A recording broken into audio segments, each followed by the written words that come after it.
സഞ്ജയ ഉവാച ഏവമുക്തോ ഋഷികേശോ ഗുഡാകേശേന ഭാരത സേനയോരുഭയോർമധ്യേ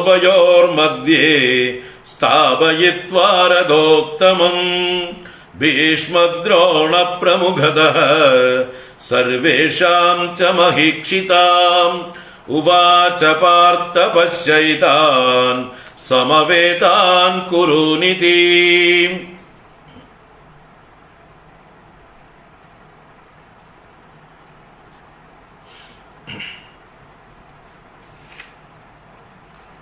സഞ്ജയ ഉവാച, സഞ്ജയൻ ധൃതരാഷ്ട്രർക്ക്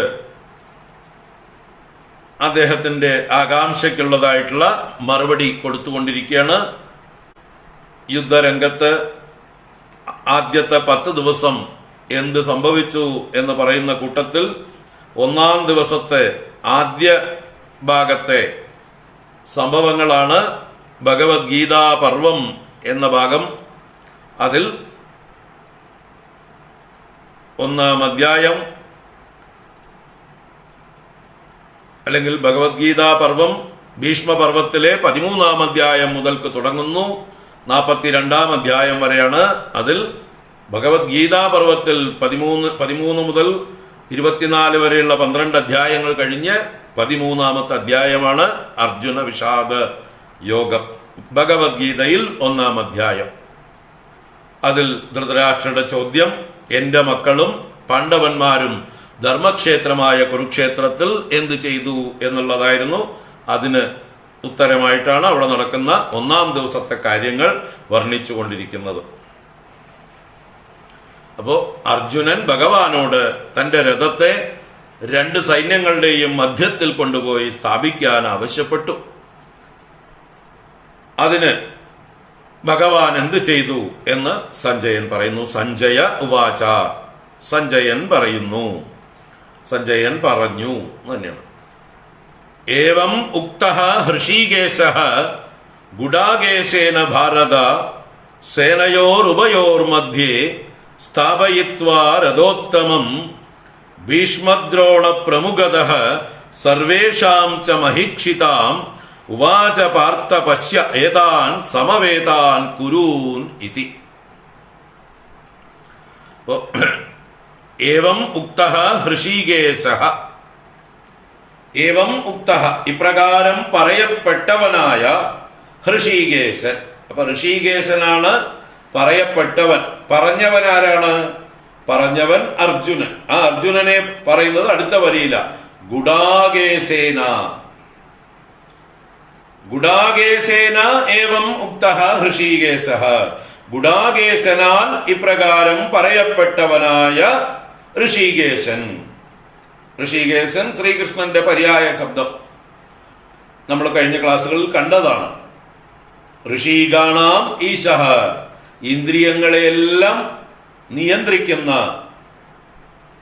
എല്ലാവരുടെയും അന്തരാത്മാവായിരിക്കുന്ന, ആത്മസ്വരൂപനായിരിക്കുന്ന, സർവ അന്തര്യാമിയായിരിക്കുന്ന ഭഗവാൻ, ചൈതന്യമൂർത്തിയായ ഭഗവാൻ, എല്ലാവരുടെ ഉള്ളിലും ചൈതന്യമായി വിളങ്ങുന്ന ഭഗവാൻ, എല്ലാവരുടെ ഇന്ദ്രിയങ്ങളുടെ ചേഷ്ടകളെയും പ്രേരിപ്പിക്കുന്നവനും നിയന്ത്രിക്കുന്നവനുമായിട്ടുള്ള ഭഗവാൻ. അപ്പൊ ഗുഡാകേശേന ഏവം ഉക്തഃ ഋഷികേശഃ. ഇവിടെ അർജുനനെ വിശേഷിപ്പിച്ചത് ഗുഡാകേശൻ എന്നാണ്. ഗുഡാകേശേന എന്ന് പറയുമ്പോൾ അതിന്റെ തൃതീയ എന്ന് പറഞ്ഞാൽ ഗുഡാകേശനാൽ. അപ്പൊ എന്താ അർജുനൻ ഇങ്ങനൊരു പേര് ഗുഡാകേശൻ എന്ന്? ഗുഡാകേശൻ എന്ന് പറഞ്ഞാൽ സ്ഥൂലമായിട്ടുള്ള അർത്ഥം കറുത്ത മുടിയോടുകൂടിയവൻ എന്നാണ്.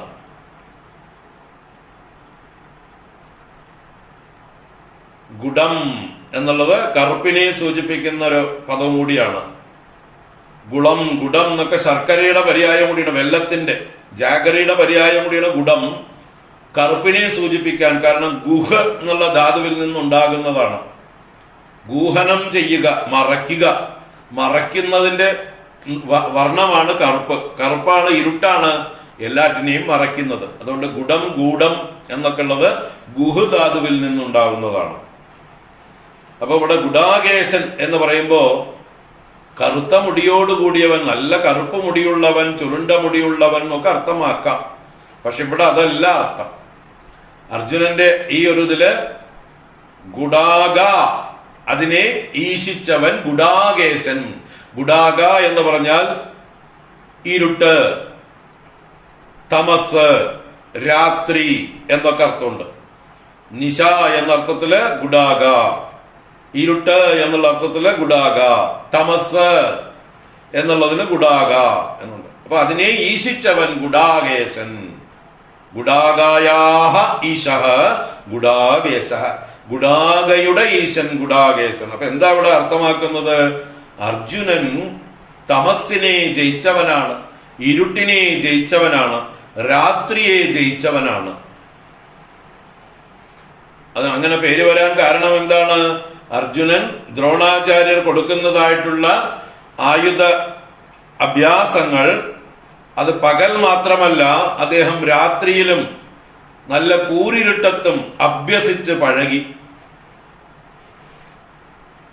മറ്റുള്ളവരൊക്കെ രാത്രികളിൽ വിശ്രമിക്കുമ്പോൾ അർജുനൻ മാത്രം രാത്രിയിലും ഈ അസ്ത്ര വിദ്യകൾ ഇരുട്ടത്തും അഭ്യസിച്ചു കൊണ്ടിരുന്നു.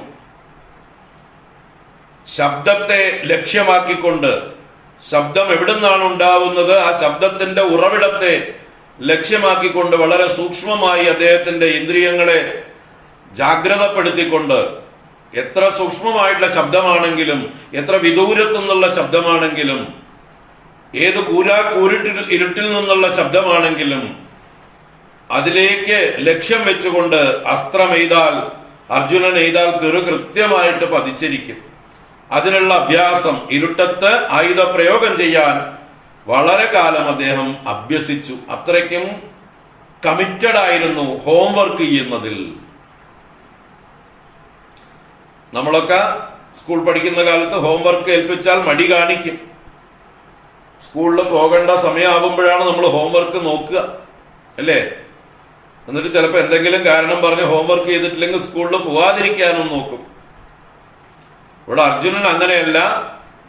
ആചാര്യൻ ഏത് വിദ്യ പറഞ്ഞു കൊടുത്താലും അതിലെ ഏറ്റവും നമ്പർ 1 ആയിട്ട്, എക്സ്പീരിയൻസ് ആയിട്ട്, എക്സ്പെർട്ടൈസ് ആയിട്ട് അദ്ദേഹം അതിൽ നിന്ന് അടുത്ത വിദ്യയിലേക്ക് പോകുള്ളൂ. അതുപോലെ അഭ്യാസിയായിരുന്നു, നല്ല അഭ്യാസിയായിരുന്നു, എപ്പോഴും അഭ്യാസം ചെയ്തുകൊണ്ടേയിരിക്കും. അപ്പൊ അങ്ങനെ ഇരുട്ടിനെ ജയിച്ചവൻ, തമസ്സിനെ ജയിച്ചവൻ, രാത്രിയെ ജയിച്ചവൻ എന്നൊക്കെയാണ് അർജുനന്റെ ഇവിടെ ഗുഡാകേശൻ എന്ന് പറഞ്ഞതിന്റെ അർത്ഥം. അപ്പൊ ഗുഡാകേശേന ഏവം ഉക്തഃ ഋഷികേശഃ, ഇങ്ങനെ പറയപ്പെട്ടതായിട്ടുള്ള ഋഷികേശൻ ശ്രീകൃഷ്ണൻ, ഹേ ഭാരത എന്നോട് വിളിക്കുന്നത് സഞ്ജയൻ ധൃതരാഷ്ട്രയെ സംബോധന ചെയ്യുന്നതാണ് ഭാരത എന്ന്. അല്ലയോ ഭരതവംശത്തിൽ പിറന്നവനെ, ഭരതവംശത്തിലെ രാജാവായിരിക്കുന്നവനെ ധൃതരാഷ്ട്ര എന്ന് പറയാൻ ഭാരത എന്ന് വിളിച്ചു. എന്നിട്ട് ഗുഡാകേശേന ഭാരത സേനയോർ ഉഭയോർ മധ്യേ സ്ഥാപയിത്വാ രഥോത്തമം. കഴിഞ്ഞില്ല, തുടരുകയാണ്. ഉഭയോഹോ സേനയോഹോ മധ്യേ, രണ്ട് സൈന്യങ്ങളുടെയും മധ്യത്തിൽ രഥോത്തമം സ്ഥാപയിത്വാ, അർജുനന്റെ രഥം ഉത്തമമായിട്ടുള്ള രഥം, അവിടെ കൂടിയിട്ടുള്ള എല്ലാ സേനാനികളുടെയും എല്ലാ യോദ്ധാക്കളുടെയും രഥങ്ങളിൽ വെച്ച് ദ ബെസ്റ്റ്, എല്ലാ നന്മകളും തികഞ്ഞ, എല്ലാ യോഗ്യതകളും തികഞ്ഞതായിട്ടുള്ള ഉത്തമമായിട്ടുള്ള രഥമാണ്, ദിവ്യമായിട്ടുള്ള രഥമാണ് അർജുനന്റെ രഥം. നമ്മൾ പറഞ്ഞു മുമ്പ് അഗ്നി ഭഗവാൻ കൊടുത്തതാണ് എന്ന്. ഗാണ്ഡവ ദഹനം ചെയ്തു കൊടുത്തതിന്റെ പ്രത്യുപകാരമായിട്ട് അഗ്നി ഭഗവാൻ കൊടുത്ത രഥമാണ് ഈ ദിവ്യരഥം. ആ രഥത്തിന് അനേക ദിവ്യമായിട്ടുള്ള ശക്തികളുണ്ട്. ഞാൻ ഇന്നലെ പറഞ്ഞു, ചെറുതാവാനും വലുതാവാനും, വായുവിൽ പൊങ്ങിപ്പറക്കാനും, ഭൂമിയിലേക്ക് താഴ്ന്നു പോകാനും,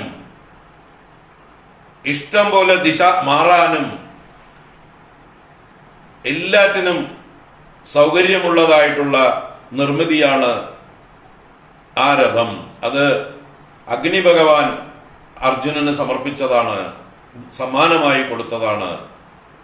അപ്പൊ അങ്ങനെയുള്ള രഥോത്തമം ഉഭയോഹോ സേനയോഹോ മധ്യേ, ഉഭയോഹോ എന്ന് പറഞ്ഞാൽ രണ്ടിന്റെയും, സേനയോഹോ രണ്ട് സേനയുടെയും മധ്യേ സ്ഥാപയിത്വ, മധ്യ എന്ന് പറഞ്ഞാൽ രണ്ടിന്റെയും നടുവിൽ കൊണ്ടുപോയി നിർത്തിയിട്ട് എന്ത് ചെയ്തു? അത് അടുത്ത ശ്ലോകത്തില് എവിടെയാ കൊണ്ടുപോയി നിർത്തുന്നത്? ഭീഷ്മദ്രോണ പ്രമുഖത, ഭീഷ്മരുടെയും ദ്രോണരുടെയും പ്രമുഖത എന്ന് പറഞ്ഞാൽ മുമ്പിൽ തന്നെ, അവരുടെ മുമ്പിൽ, പ്രത്യക്ഷത പുരത എന്നൊക്കെ അർത്ഥം. അവരുടെ മുമ്പിൽ തന്നെ കൊണ്ടുപോയിട്ട് നിർത്തി, ഏറ്റവും പ്രധാനികളുടെ മുമ്പിൽ തന്നെ നിർത്തി. ആരെ കണ്ടാൽ അർജുനന്റെ ഉള്ളില് കൺഫ്യൂഷൻ ഉണ്ടാകുമോ അവരുടെ മുമ്പിലേക്ക് തന്നെ കൊണ്ടു നിർത്തി. പിന്നെ സർവേഷാം ച മഹീക്ഷിതാം, മറ്റ് സർവേഷാം എല്ലാവരുടെയും മഹീക്ഷിത, മഹീക്ഷിത്ത് എന്ന് പറഞ്ഞാൽ രാജാവ്, ഇവിടെ രാജാക്കന്മാരുടെ എല്ലാ രാജാക്കന്മാരുടെയും മുമ്പിലും കൊണ്ടുപോയി നിർത്തി. എന്നിട്ട് ഉവാച, ആരുവാച? ഭഗവാൻ ഉവാച. എന്ത് ഉവാച?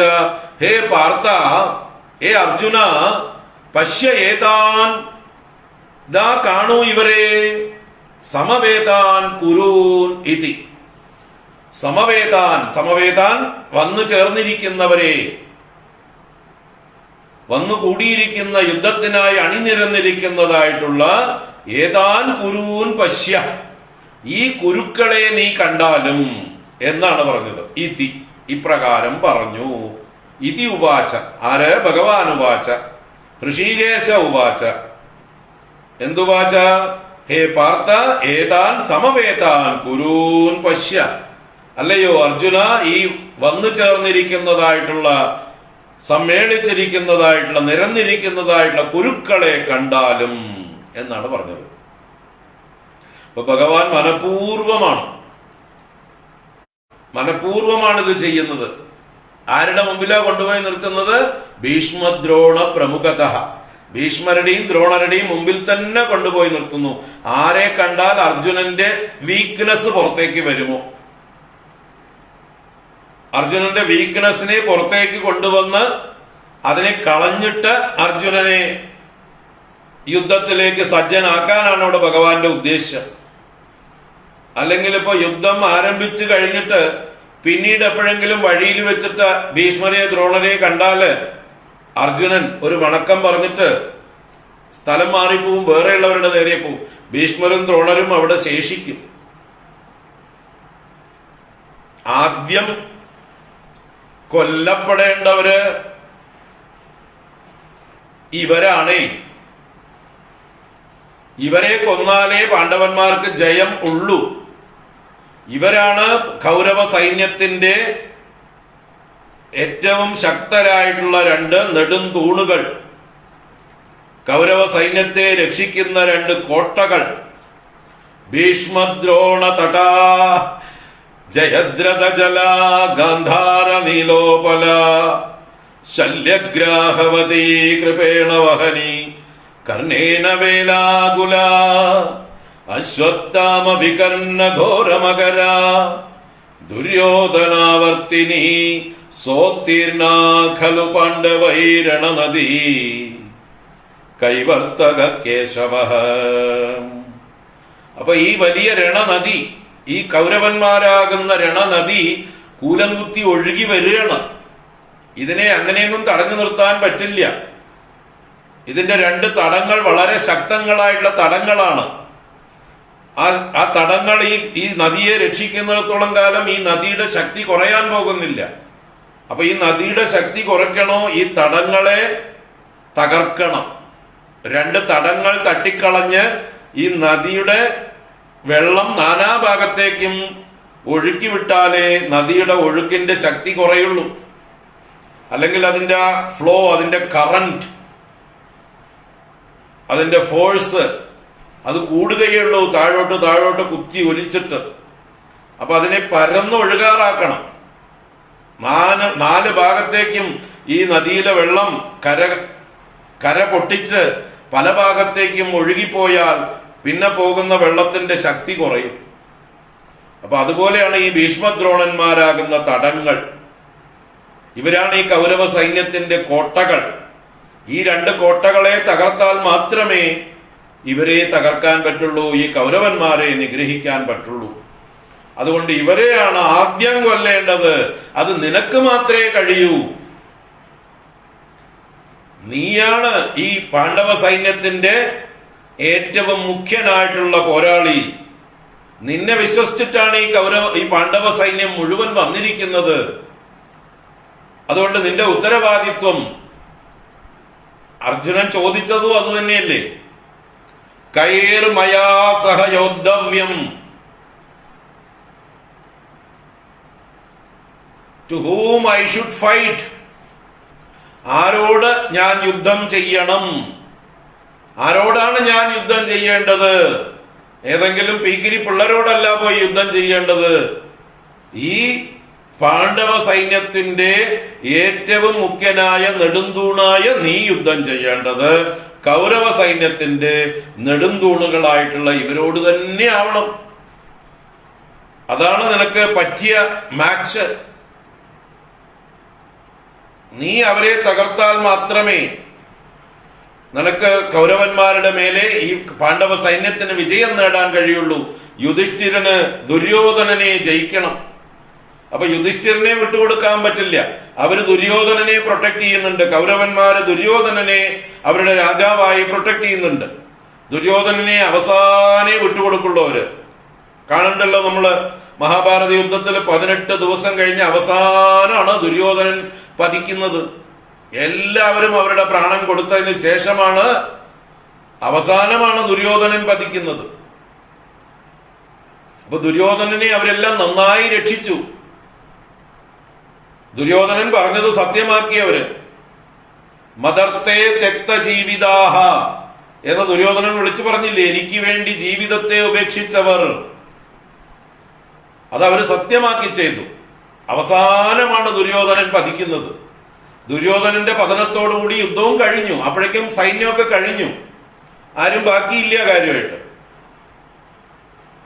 അപ്പൊ എങ്ങനെയാണോ ദുര്യോധനനെ കൗരവ സൈന്യം രക്ഷിക്കുന്നത്, ഭീഷ്മദ്രോണാദികൾ രക്ഷിക്കുന്നത്, അതുപോലെ യുധിഷ്ഠിരനും നിങ്ങളാൽ രക്ഷിക്കപ്പെടണം.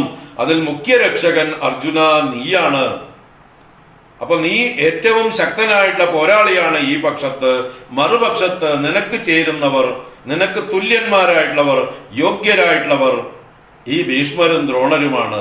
അവരോടാണ് നീ ആദ്യം യുദ്ധം ചെയ്യേണ്ടത്. അവരോട് യുദ്ധം ചെയ്യാൻ മടിച്ചാൽ പിന്നെ നീ ആരോട് യുദ്ധം ചെയ്തിട്ടും കാര്യമൊന്നുമില്ല. അതുകൊണ്ട് ഭഗവാൻ മനഃപൂർവം തന്നെ തന്റെ ശത്രുക്കളെ, തന്റെ എതിർപക്ഷത്തെ കൃത്യമായിട്ട് ലൊക്കേറ്റ് ചെയ്തു, ഫോക്കസ് കൊടുത്തു. യുദ്ധത്തിന്റെ ലക്ഷ്യം കൃത്യമായിട്ട് ഭഗവാൻ കാണിച്ചു കൊടുത്തു. ആദ്യം തകർക്കേണ്ടത് ഭീഷ്മരെയാണ്, ഒപ്പം തകർക്കേണ്ടത് ദ്രോണരെയാണ്. അപ്പൊ ഇതിൽ നിന്ന് തന്നെ മഹാഭാരത യുദ്ധത്തിൽ ആരാണ് ഏറ്റവും വലിയ എന്താ പറയുക അധർമ്മത്തിന്റെ രക്ഷകന്മാർ എന്ന് വ്യക്തം. ആരാ കൊണ്ടുപോയി കാണിച്ചു കൊടുക്കുന്നത്? ഭഗവാൻ തന്നെയാണ്. ഭഗവാന് തെറ്റുവോ? സർവജ്ഞനായിട്ടുള്ള ധർമ്മമൂർത്തിയായിട്ടുള്ള ധർമ്മരക്ഷയ്ക്ക് വേണ്ടി അവതരിച്ച ഭഗവാൻ ഈ ഭീഷ്മരും ദ്രോണരുമാണ് ഈ മഹാഭാരത യുദ്ധത്തിന്റെ ഏറ്റവും പ്രധാനികൾ. അവരാണ് ഈ അധർമ്മത്തിന്റെ കാവൽക്കാർ. അവർ ആദ്യം കൊല്ലപ്പെടണം എന്ന് കാണിച്ചു കൊടുക്കണം ഇവിടെ അർജുനന്. പക്ഷെ അപ്പോഴേക്കും അർജുനന്റെ ഉള്ളിലത്തെ വീക്ക്നെസ്സുകളൊക്കെ പുറത്ത് വരണ്ടോന്ന് ഭഗവാന്റെ ഒരു പരീക്ഷയും കൂടിയാണ്. ഒരു വീക്ക്നെസ് ഉണ്ടാവാൻ പാടില്ല അവിടെ. ഒരു ക്ഷത്രിയൻ എന്നുള്ളതായിട്ടുള്ള നിലയ്ക്ക് ശത്രുവിന്റെ നേരെ ഒരു തരത്തിലുള്ളതായിട്ടുള്ള സിമ്പതിയും ഉണ്ടാവാൻ പാടില്ല. താൻ ധർമ്മപക്ഷത്താണെന്ന് ഉത്തമ ബോധ്യമുണ്ടെങ്കിൽ, എതിർപക്ഷം അധർമ്മപക്ഷമാണെന്ന് ഉത്തമ ബോധ്യമുണ്ടെങ്കിൽ, ആ അധർമ്മപക്ഷത്ത് അത് ആര് നിന്നാലും, അത് എത്ര പ്രിയപ്പെട്ടവരായിക്കോട്ടെ, അവരെ കൊന്നുകളയുക എന്നുള്ളത് ഒരു ക്ഷത്രിയന്റെ ധർമ്മമാണ്. അപ്പൊ ആ ക്ഷത്രിയ ധർമ്മത്തെ അർജുനന്റെ ഉള്ളിൽ പരീക്ഷിക്കുകയാണ് ഭഗവാൻ. അപ്പൊ അർജുനൻ ഉത്തമ ക്ഷത്രിയൻ തന്നെയാണ്. പക്ഷെ അദ്ദേഹത്തിന് ചില വീക്ക്നെസ്സുകൾ ഉണ്ട്. ആ വീക്ക്നെസ്സുകളെ കൂടി ഇവിടെ ഇല്ലായ്മ ചെയ്യാൻ വേണ്ടിയിട്ടാണ് ഭഗവാൻ ഇങ്ങനൊരു അവസരം ഒരുക്കുന്നത്.